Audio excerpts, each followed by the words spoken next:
Welcome friends, welcome to uplift classes. So आज हम लोग 12th स्टैंडर्ड का महाराष्ट्र बोर्ड का बिल्स ऑफ एक्सचेंज चैप्टर का रिवीजन करने वाले हैं। बिल्स ऑफ एक्सचेंज चैप्टर क्या है, क्यों आया और इसकी एंट्रीज क्या होती है, उसका बुक्स ऑफ अकाउंट्स में कैसा इफेक्ट आता है, वो सब हमने फुल फ्लेज लेक्चर्स पे पढ़ लिया, जहाँ पे हमने इसको 7 से 8 घंटे डेडिकेटेड दिया था, जहाँ पे हमारे जो भी बच्चे थे वो अपने खुद से सम सॉल्व करते थे। और इसका एंडोर्समेंट ऑफ बिल का मैंने एक लेक्चर भी डाल दिया यूट्यूब पे, तो आप लोग देख सकते हो कि कितना डीप में पढ़ाते हैं हम लोग। तो ठीक है, बिल्स ऑफ एक्सचेंज का रिवीजन थ्रू योर बोर्ड का स्टडी मटेरियल, ये बोर्ड का स्टडी मटेरियल है। चलो स्टार्ट करते हैं। इंट्रोडक्शन, यहाँ पर क्या लिखा है, कस्ट कस्टमर का जो गुड्स और सर्विस ऑब्टेन करने का एबिलिटी है ना, वो कब बढ़ जाता है, अगर आप क्रेडिट पे दो तो आपका बिजनेस भी बढ़ता है और उनका एबिलिटी भी बढ़ जाता है गुड्स एंड सर्विसेज ऑब्टेन करने का। बराबर, ठीक है। लेकिन क्रेडिट ट्रांजैक्शन में रिस्क होती है सबसे पहले तो। सेकंड चीज आता है लिक्विडिटी क्रंचेस आ जाते हैं, मतलब तुम्हारे पास कैश नहीं बचता। अभी मैं कोई सेलर हूँ, मैं समझ लो इसको कोई सेल करता हूँ, मेरे फ्रेंड को कोई सेल करता हूँ, वो बोलता है 2 महीने के बाद पैसा दूंगा, तो मेरे पास तो कैश क्रंच आ गया, राइट। मेरे पास कैश ही नहीं बचा, बराबर। और ये उधारी वाला देना लेना, उसको क्या बोलते हैं, क्रेडिट ट्रांजैक्शन। ओके, और क्रेडिट ट्रांजैक्शन ही बिजनेस को बढ़ाता है। चलो, बढ़िया है।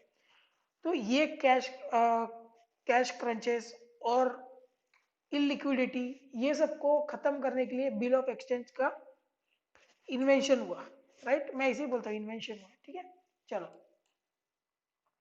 क्या हुआ, ठीक है। क्यों क्यों नेसेसरी थी, क्योंकि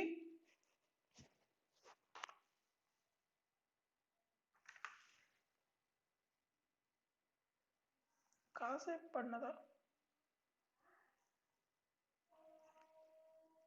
हाँ, तो नेसेसिटी क्यों आई, नेसेसिटी क्या हो गई थी बिल्स ऑफ एक्सचेंज की। तो सबसे पहले बिजनेस प्रैक्टिस में, कमर्शियल प्रैक्टिस में बिल्स ऑफ एक्सचेंज को क्या माना जाता है पता है, एक प्रोमिसरी नोट और वैल्यूएबल इंस्ट्रूमेंट माना जाता है। क्यों वैल्यूएबल इंस्ट्रूमेंट, क्योंकि वो एक वैल्यू कंटेंट करता है, इतनी वैल्यू कंटेंट करता है कि जब भी स्टैम्प ड्यूटी की मोहर उस पर लग जाती है ना, तो ये समझा जाता है कि जो डेट था, डेटर से जो आने वाला पैसा था, डेट, वो डिस्चार्ज हो चुका है, बराबर। वो नेगोशियल, वो इंस्ट्रूमेंट, वैल्यूएबल इंस्ट्रूमेंट मैं किसी और को भी दे सकता हूँ, उसके बदले में पैसे इनकैश करवा सकता हूँ, और या तो मैं बैंक को दे सकता हूँ और बैंक से लोन ले सकता हूँ। चलो यहाँ तक समझा। चलो ठीक है, मीनिंग बताया नेगोशिएबल इंस्ट्रूमेंट एक्ट 1881 में क्या बताता है। नेगोशिएबल इंस्ट्रूमेंट का meaning means promissory note, bill of exchange और cheque payable either to order और बेयरर। ये अपन आगे देखेंगे ऑर्डर और बेयरर क्या होता है। A bill of exchange is a written acknowledgement of debt and also promise to pay the debt according to the terms of the bill. क्या बोलता है, बिल ऑफ एक्सचेंज एक रिटन एक्नॉलेजमेंट है जो कि प्रॉमिस करता है डेट पे करने के लिए, बस इतना ही बोला गया है। चलो, और जो ड्रॉ करता है क्रेडिटर, क्रेडिटर मतलब क्या, जिसने माल बेचा है, और जिसको माल बेचा वो हो गया डेटर, वो एक्सेप्ट करता है। चलो ठीक है। फिर bill of exchange and promissory note की डेफिनेशन बताई गई है। मैं पूरी डेफिनेशन तो नहीं बता सकता, लेकिन एक इसमें वर्ड है unconditional order. Bill of exchange is an instrument in writing containing an unconditional order signed by the maker, drawer, directing a certain person to pay certain sum only to or to the order of certain person। चलो, सबसे पहले unconditional order, it is unconditional order. Conditional order क्या होता है, अरे देख भाई, mister A खड़ा है मेरे सामने, देख भाई तू मुझे तभी पेमेंट करा जब तेरे को अच्छा खासा प्रॉफिट आ जाए। कंडीशन डाल दी ना मैंने, देख भाई उस दिन अगर अच्छी खासी बारिश हो रही होगी तो ही तू मेरे को पेमेंट करना, वरना जान देना। अगर देख उस दिन धूप आ रही होगी तो ही तो मेरे को पेमेंट कर रहा, अगर उस दिन सुबह हुई होगी तो ही तो पेमेंट कर रहा, अगर उस दिन 9 बजा होगा तो ही तो मेरे को पेमेंट कर रहा। मैंने कंडीशंस रख दी, बराबर। वो कंडीशन फुलफिल हुई तो मेरे को पेमेंट करेगा, वरना अगले दिन वो देख लेगा कब करना है, ठीक है। चलो, अभी सबसे पहले तो बेयरर इंस्ट्रूमेंट, याद है अपने बेयरर चेक पढ़ा था। बेयरर इंस्ट्रूमेंट मतलब क्या, जिसके हाथ में है वो मालिक, जिसके हाथ में है वो मालिक, ऑर्डर इंस्ट्रूमेंट मतलब क्या? ऑर्डर इंस्ट्रूमेंट जिसका नाम लिखा है वो मालिक, समझ रहे हो? ठीक है, तो यहाँ क्या लिखता है, मैं ड्रॉ करूं, उसको बोलूं कि ये पेमेंट मुझे दे, या तो मेरे इस बंदे को दे जिसका नाम लिखा है, या तो जिसके हाथ में ये इंस्ट्रूमेंट दिख गया तेरे को मैच्योरिटी के टाइम उसको देके मोकला हो जाए। ठीक है, चलो फीचर्स क्या क्या है भाई? बिल ऑफ एक्सचेंज राइटिंग में होना चाहिए, स्टैम्प ड्यूटी लगी होनी चाहिए, उसके ऊपर स्टैम्प पेपर पे होना चाहिए, वो डेट होनी चाहिए। कंटेन ऑर्डर टू पे सर्टेन सम ऑफ मनी, मतलब कुछ तो ऑर्डर करना चाहिए उसको पे करने के लिए, ऐसे खाली खाली नहीं भेज सकते। अनकंडीशनल होना चाहिए, एक तो मुझे पे कर, वरना मेरे किसी बंदे को पे कर, या जो बेयरर है उसको पे करके मोकला हो जाए, साइंड होना चाहिए, बस खत्म। चलो, promissory note क्या होता है? promissory note is defined as an instrument in writing, not being not being a bank note or a currency note containing an unconditional marketing sign। promissory note मैं नहीं बनाता हूँ, मेरा डेटर बनाता है और प्रॉमिस करता है कि मैं पे कर दूंगा। चलो इतना ही था इसके अंदर। तीन लोग इसमें पार्टी होते हैं, ड्रॉवर, ड्रॉवी, पे। ड्रॉवर में जो ड्रॉ करता है, फिर उसके पास ड्राफ्ट लेके जाता है और वो एक्सेप्ट कर देता है, मेरा डेटर जो है वो एक्सेप्ट करता है, वो बन जाता है फिर ड्रॉवी। और मैं लिखता हूँ कि मुझे पे कर, तो पे ही मैं बन जाता हूँ। लेकिन मैं किसी और को बोलता हूँ कि मुझे मत पे कर, मिस्टर बी को पे कर दे मेरे बिहाफ पे, तो मिस्टर बी और वो देख लेके, तो वो बन जाता है पे ही, mister B is payee. Parties to promissory note, promissory note में तो मेकर और ड्रॉवर वो एक ही बंदा होगा, डेटर ही होगा जो प्रॉमिस करेगा कि मैं तुमको पैसा दे दूंगा। ड्रॉवी और पे, ड्रॉवी उसमें एक्सेप्ट करने की कोई जरूरत ही नहीं होती, बराबर। तो जो बंदा पे है, जिसको पे किया वही उसमें बोलते हैं ना, एक डेडिकेटेड ड्रॉवी वाला कंसेप्ट नहीं आता है। ड्रॉवी और पे, जो एक्सेप्ट करता है, मतलब जब पैसा ले लूंगा मैं या वो प्रॉमिसरी नोट एक्सेप्ट करता हूँ, तो मैं ड्रॉवी भी बन जाता हूँ, मैं पे भी बन जाता हूँ, चलेगा? ठीक है, चलो चलो फॉर्मेट है, चिंतित से एक देख लेते हैं। देख लो, drawer's name, drawer's address, date, stamp, figures, amount जितना ड्यू है ना वो फिगर में, ठीक है। आफ्टर डेट, अभी ये क्या है ना, ये है ना नॉर्मल बिल है, तो यह क्या बोला है, समझ लो 2 months आफ्टर डेट, पे mister Mrs dash dash dash dash dash dash dash dash dash, rupees भी उतना ही, ओनली फॉर वैल्यू रिसीव्ड, ठीक है। फिर इधर आ जाती है ड्रॉवर की साइन, एच डी मतलब साइन, ठीक है। ड्रॉवी का नाम आता है, फिर इधर ड्रॉवी का एड्रेस आता है, ड्रॉवी का नाम, और डेट ऑफ बिल एक्सेप्टेड। अब मैं तीन चार चीजें बताना चाहता हूँ सिर्फ इसके बारे में, ये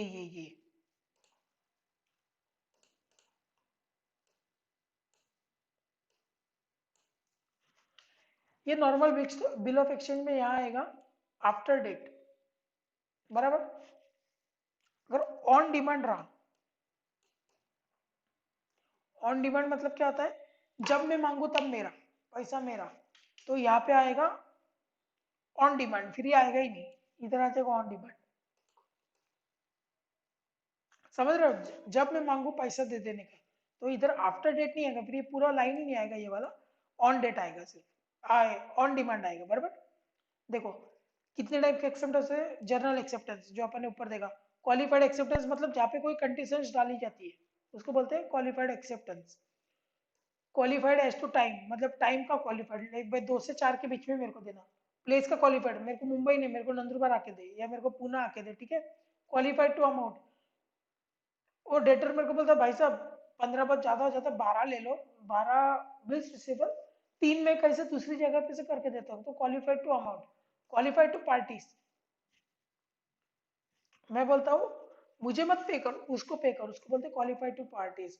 क्वालिफाइड एज टू कंडीशन, कोई कंडीशन डाल दी है मैंने, ठीक है। अभी ये इलस्ट्रेशन है वो सब तुम देख लेना, कोई प्रॉब्लम नहीं है। फॉर्मेट सेम है, फॉर्मेट सेम है, सिर्फ ऑन डिमांड की जगह उधर ऑन डिमांड आएगा। और अभी देखो, अगर अगर आप टाइम से ये कर रहे हो, क्या बोलते हैं, टाइम से कंडीशनल है, तो इधर आ जाता है एक्सेप्टेड फॉर 2 months। डेट से कंडीशनल है तो डेट वो आ जाएगी, बराबर है। और क्या था, अमाउंट से कंडीशनल है तो अमाउंट उतनी आएगी, समझ लो 62,000 नहीं लिया, 61,000 ही लिया, तो अमाउंट की जगह अमाउंट बदल जाएगी, बस और कुछ ही नहीं होगा।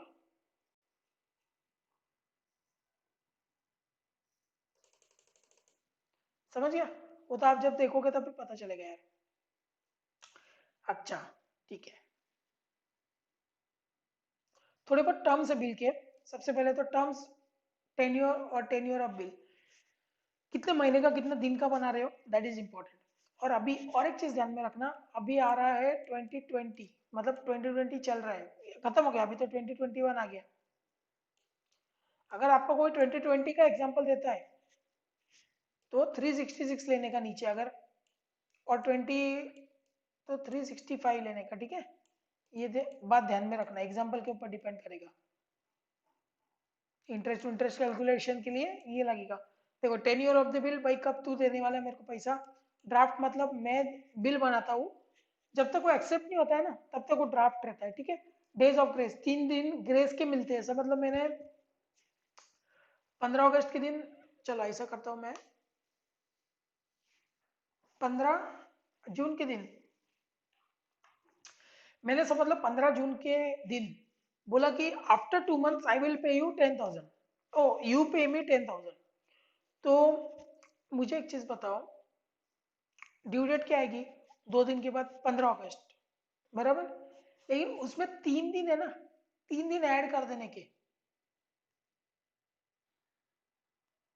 उसको बोलते हैं ग्रेस डेज। देखो 3 दिन, 3 एक्स्ट्रा डेज अलाउड, तो 3 दिन ऐड करने के उसको बोलते हैं ग्रेस डेज।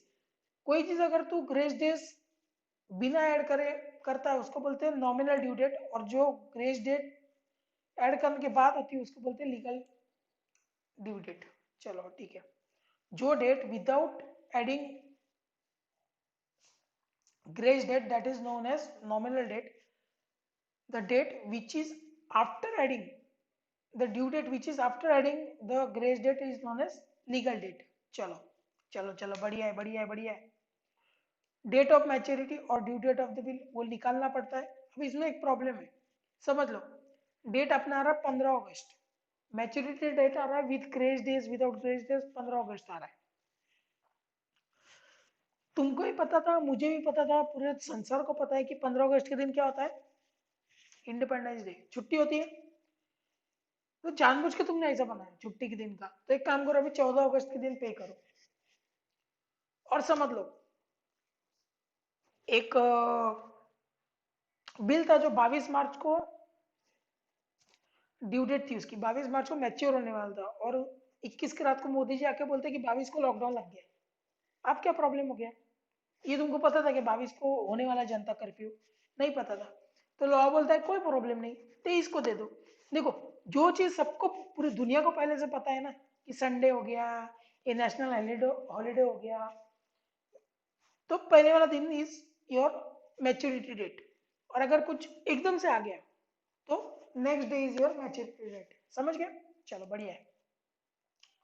चलो, ये ड्यू डेट कैलकुलेशन वाला एक सम है, ड्यू डेट कैलकुलेट कर लेना, कुछ नहीं, डेज और इसमें रहता है। देखो, एक तो आफ्टर डेट वाला बिल रहता है, मतलब आफ्टर डेट वाला, मैंने जब बिल बना दिया, मैंने समझ लो 14 अगस्त को बिल बनाया, मेरे क्रेडिटर को दे दिया, डेटर को दे दिया, वो बंदा 18 को एक्सेप्ट करता है, तो भी, वापस से बोलता हूँ, तो भी वो बिल की डेट रहेगी 14 अगस्त की। 14 अगस्त से उसके जो भी टेन्योर है वो काउंट होगा। आफ्टर साइड बिल क्या होते हैं ना, मैंने 15 को बनाया, वो बंदे ने, मैंने 15 अगस्त को बनाया, वो बंदे ने 15 सितंबर को देखा वो बिल। जैसे उसकी नजर पड़ी ना बिल के ऊपर, जैसे उसने एक्सेप्टेंस मारा, तो वो डेट पकड़ी जाती है ऑन आफ्टर ड्यू डेट। और इसका ये फर्क है, और कुछ नहीं है। होल्डर जो पकड़ के रखता है बिल को, ठीक है। होल्डर इन ड्यू कोर्स मतलब कि होल्डर तो मैं हूँ, लेकिन वो बेचारा मैंने किसी और को दे दिया वो, बराबर है। और वो क्यों वो पकड़ के रख रहा है बिल को? क्योंकि वैल्यू फॉर कंसिडरेशन उसके अंदर गुड फेथ है, और बिफोर मैच्योरिटी पकड़ के रखा उसको, ठीक है। फालतू फालतू concept. Types of bill, trade bill, trade bill मतलब अपना नॉर्मल वाला, क्रेडिटर ने उसके डेटर पे मारा, वो वाला नॉर्मल बिल, ठीक है। अकोमोडेशन मतलब A bill exchange which has been drawn for mutual financial accommodation of parties involved is known as accommodation bills. Such bills are drawn and accepted without any value. Without value का जो भी होता है ना उसको बोलते हैं अकोमोडेशन. इनलैंड इंडिया में जिसको दिया या तो जिसको पेएबल बंदा जो बिल्स ड्रॉवर या ड्रॉवी कोई भी एक इंडिया में रहा तो वो हो जाएगा इनलैंड बिल. फॉरेन बिल मतलब इनलैंड बिल मतलब दोनों में दोनों भी ड्रॉवर ड्रॉवी दोनों भी इंडिया में है. सो इनलैंड बिल्स ड्रॉवी या तो ड्रॉवर कोई भी एक बंदा बाहर है तो फॉरेन बिल्स हो जाएगा. बिल्स ऑफ एक्सचेंज के क्लासिफिकेशन पहले बता दिए. एक तो डिमांड जैसे मैंने बोला वैसे मेरे को पे कर दे. एक आफ्टर डेट कि मैंने जो डेट डाली वो वहां से बिल चालू. एक आफ्टर साइड तूने जब वो बिल देखा ना तब से चालू. ऑनरिंग ऑफ बिल डिसऑनरिंग बोल. ऑनरिंग मतलब क्या होता है मेरे पास बिल्स रिसीवेबल पड़ा है मैं मेरे डेटर्स के पास जाता हूँ बिल्स दिखा तो मेरे को पैसा मिल जाता है.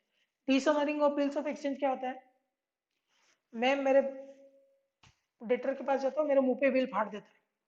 डिसऑनर कर दिया मेरे बिल को. जो इज्जत मिलनी चाहिए थी उसकी डिस लगा दिया मतलब डिसऑनर हो गया. इज्जत नहीं दी खत्म.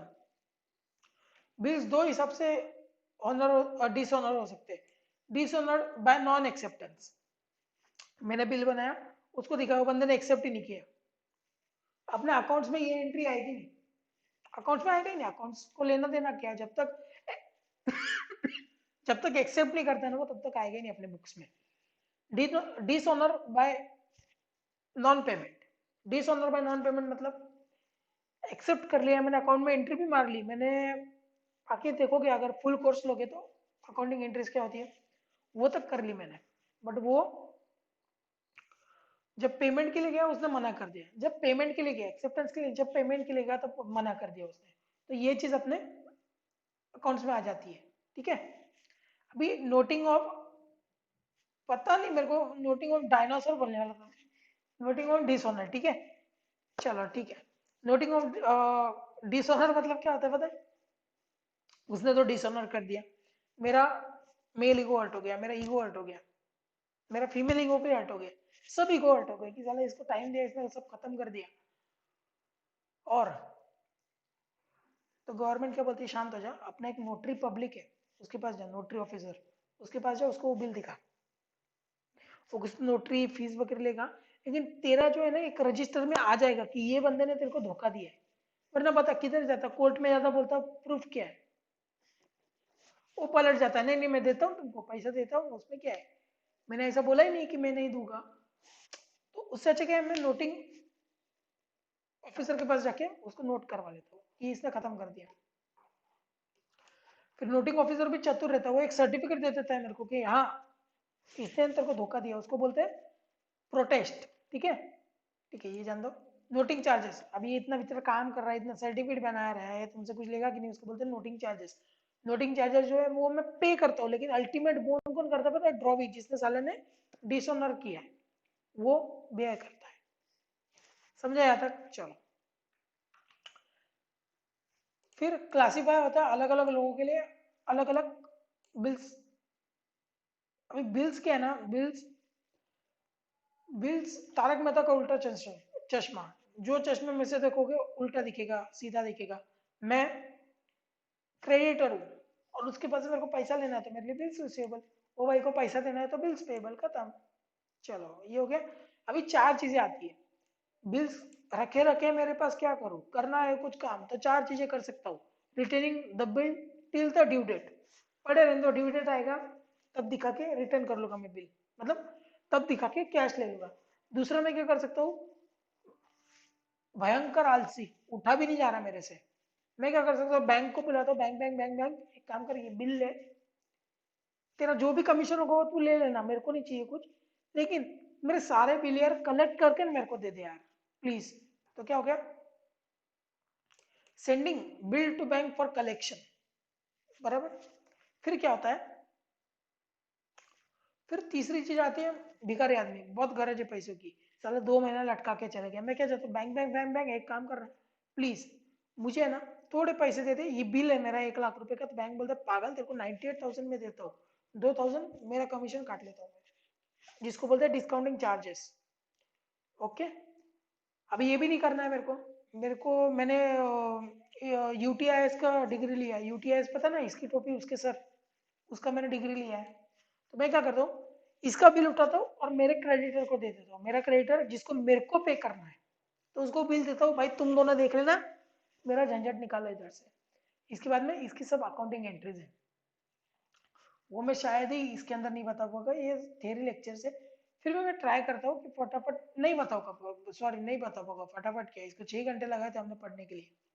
चलो फिर आगे आते हैं, 8 घंटे लगा ये चीज़ को पढ़ने के लिए, मैं फास्ट फास्ट नहीं बता सकता हूँ, लेकिन इतना बता सकता हूँ कि मैंने एंडोर्स का पूरा एक्सप्लेन करके एक वीडियो डाल चुका हूँ, ये वाला जो है ना, ये वाला मैंने एक वीडियो डाल चुका हूँ ऑलरेडी, तो आप लोग वो देख सकते हैं, ये आई बटन में दिख जाएगा कहीं तो भी, जब मेरे को सीख जाओगे आई बटन कैसे लगाते थे। चलो ठीक है, इसके बाद में क्या होता है ना, इसके बाद में होता क्या है, रिन्यूअल बिल का कंसेप्ट है, रिन्यूअल ऑफ बिल का कंसेप्ट। रिन्यूअल ऑफ बिल में क्या होता है पता है, एक दिन ड्रॉइंग मेरे पास आता है रोते रोते, मेरे पैसे नहीं है, तो मैं बोलता क्या हो गया, तो बोलते जान दो उड़ गए मेरे से, लेकिन अब मेरे को प्लीज प्लीज प्लीज प्लीज 2 महीना और चाहिए, ठीक है।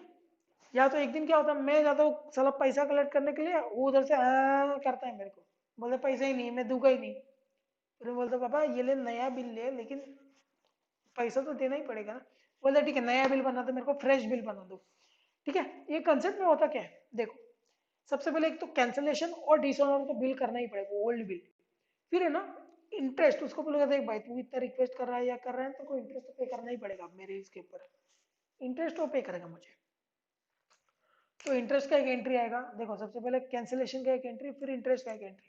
फिर वो नहीं यार तेरे पे भरोसा नहीं बैठ रहा है, एक काम कर, तो लाख रुपए में मानता हूँ, तो एक 30-40 हज़ार रुपये अगर मेरे पास रख देगा ना, कैश या बैंक जो भी बैंक में डाल देगा, जैसे भी करेगा ना, मुझे तेरे पे भरोसा बढ़िएगा। तो रिसीव करो पार्ट पेमेंट या कैश पेमेंट उससे थोड़ा बहुत, और उसके बाद में नया जो बैलेंस का बिल है वो बनाओ। अब इसमें दो लफड़े, एक तो ये जो पार्ट पेमेंट दे रहा ना उसी के साथ ये इंटरेस्ट दे दे, या तो ये इंटरेस्ट नए बिल में ऐड करके दे दो, ऐसी दो इंटरेस्ट अलग अलग बनती है, वो हमने देखा है रेगुलर बैच में। सो हो गया यहाँ पे आपका कंप्लीट।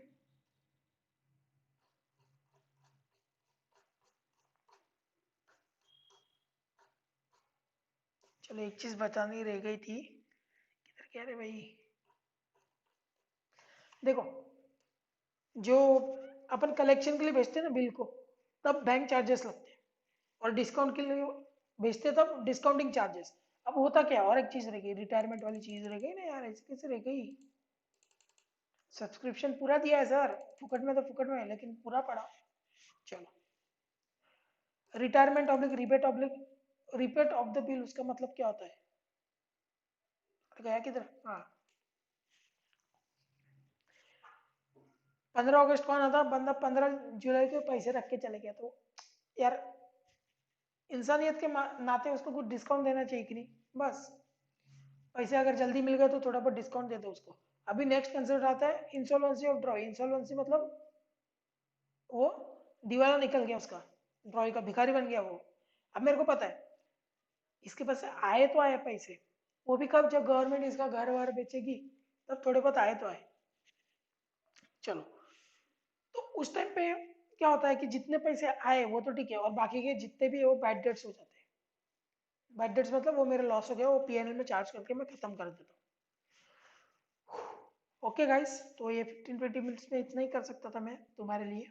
अगर आपको पूरा लेक्चर देखना है, पूरा मेरे साथ जुड़ना है, मैं किस हिसाब से पढ़ाता हूँ, तो आप लोग मेरा कभी भी पेन ड्राइव लेक्चर्स भी देख सकते हैं जो अभी आने वाले सुन, या तो मेरे लाइव क्लासेस में भी बैठ सकते हैं, ठीक है।